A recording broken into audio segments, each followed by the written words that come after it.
Welcome है guys on my YouTube channel. तो guys last video में हमने डिस्कस किया था हमारे बिलिरुबिन के बारे में। तो इस वीडियो में हम डिस्कस करने वाले हैं ल्यूकोपाइसिस के बारे में। तो ये ल्यूकोपाइसिस क्या है, इसकी प्रोडक्शन कैसी होती है, कहाँ पे होती है, तो ये सारा हम इसमें डिस्कस करेंगे। तो सबसे पहले आपको समझा दें कि ल्यूकोपाइसिस क्या है। Leukopoiesis is a white blood cell, जिसे हम ल्यूकोसाइट्स भी बोलते हैं। पोइसिस क्यों बोलते हैं? Leuko means cell, poiesis mean production, कि किसी भी सेल की प्रोडक्शन होना। तो ल्यूकोपाइसिस की अगर बात करें तो ल्यूकोपाइसिस की प्रोडक्शन है वो हमारी बोन मैरो में सॉफ्ट टिश्यू में होती है। तो जो इनकी प्रोडक्शन होती है, जो प्रोडक्शन का एक प्रोसेस होता है, जिससे क्या होता है, जो सभी सेल्स बनते हैं, जैसे हमारे ल्यूकोपाइसिस में हमारे पास जो टीएलसी हो गए, टोटल ल्यूकोसाइट्स काउंट हो गए, या फिर डिफरेंशियल ल्यूकोसाइट काउंट हो गए, उसमें हमारे न्यूट्रोफिल्स हो गए, लिम्फोसाइट हो गए, मोनोसाइट हो गए, इजनोफिल्स हो गए, या फिर बेसोफिल्स हो गए। तो सबसे पहले बात करते हैं ल्यूकोपाइसिस में।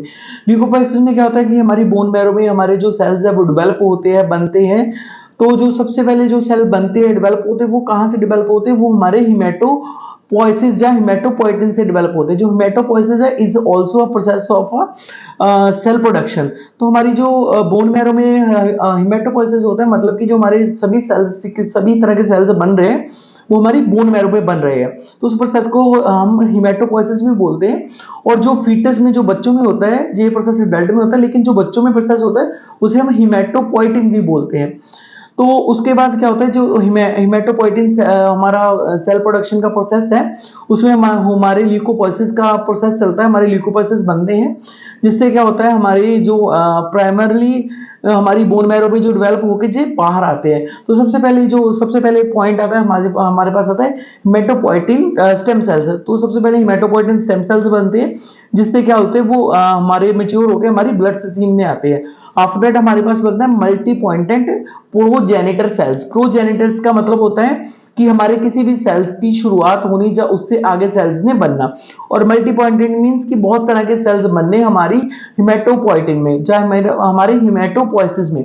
तो हिमेटोपोइसिस में हमारा जो मल्टी पॉइंटेड प्रोजेनिटर सेल्स आएगा, उसमें क्या होगा, हमारे डब्ल्यूबीसीएस भी बनेंगे, आरबीसीएस भी बनेंगे, हमारे प्लेटलेट्स भी बनेंगे, मींस हमारे एरिथ्रोसाइट्स भी बनेंगे, हमारे एरिथ्रोपोइसिस भी बनेंगे, ल्यूकोपोइसिस भी बनेंगे।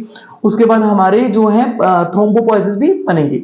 तो उसके बाद हमारे पास है myeloid progenitor cells. Myeloid progenitor cells में क्या होता है कि जो हमारे सेल्स होते हैं उनकी डिफरेंशिएशन होती है, मतलब वो अलग अलग होते हैं। फॉर एग्जांपल हमारे पास मोनोसाइट है या फिर इजोफिल्स हैं, जो अलग अलग होते हैं, मतलब उनकी डिफरेंशिएशन होती है। आफ्टर दैट हमारे पास है different type of specific blood cells.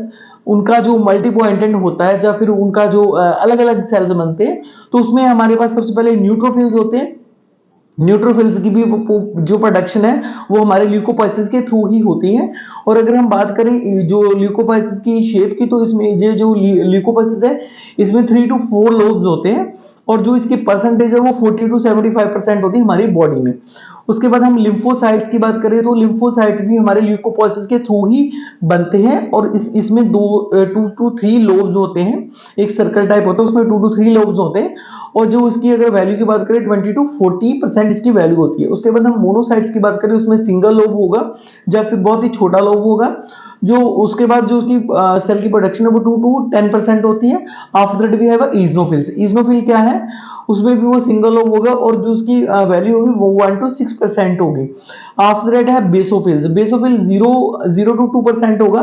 Most probably ये बेसोफिल्स बनते ही नहीं है हमारी बॉडी में, साइलेंटली पड़े रहते हैं। जब कभी ये किसी एंटीजन या एंटीबॉडी से एक्टिवेट होते हैं तभी इनकी मतलब जो नॉर्मल वैल्यू से अप जाते हैं। तो जो इनकी भी प्रोडक्शन है वो हमारे ल्यूकोपाइसिस के थ्रू ही होती है। तो ये था हमारा आज का टॉपिक गाइस, ल्यूकोपाइसिस। नेक्स्ट हम टॉपिक करेंगे हमारा थ्रोम्बोपोइसिस।